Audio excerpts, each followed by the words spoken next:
ಎಲ್ರಿಗೂ ನಮಸ್ಕಾರ. ನನ್ನ ಹೆಸರು doctor Prakash Mungli. So do you know that which is our second brain in our body? So ಅದು ನಮ್ಮ ಕರಳು, ನಮ್ಮ ಇಂಟೆಸ್ಟೈನ್ ಗಟ್ ಅಂತ ಏನಂತೀವಿ, ಗ್ಯಾಸ್ಟ್ರೋ ಇಂಟೆಸ್ಟೈನಲ್ ಟ್ರ್ಯಾಕ್ಟ್ ಅಂತ ಏನಂತೀವಲ್ಲ ಅದು.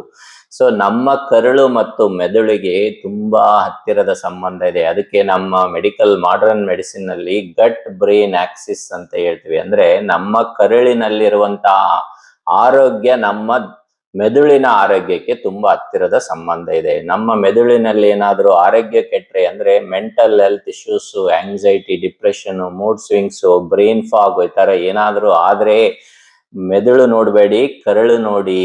ಏನಕ್ಕಂದ್ರೆ ನಮ್ಮ ಕರಳಲ್ಲಿ 100 ಟ್ರಿಲಿಯನ್ ಬ್ಯಾಕ್ಟೀರಿಯಾ ಇರುತ್ತೆ.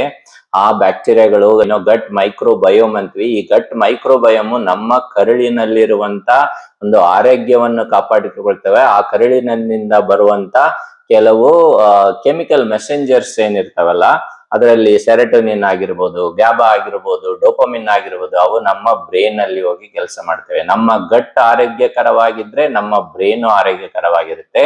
ನಮ್ಮ ಗಟ್ ಅನ್ನು ನಾವು ಪ್ರೊಟೆಕ್ಟ್ ಮಾಡ್ಕೋಬೇಕು. ಅದಕ್ಕೆ ಒಳ್ಳೆಯ ಒಂದು ಆಹಾರ ಮತ್ತು ದಿನಚರಿಯನ್ನು ನಾವು ಫಾಲೋ ಮಾಡಬೇಕಾಗುತ್ತೆ. So you protect your gut so that you will protect your brain. ನಮಸ್ತೆ.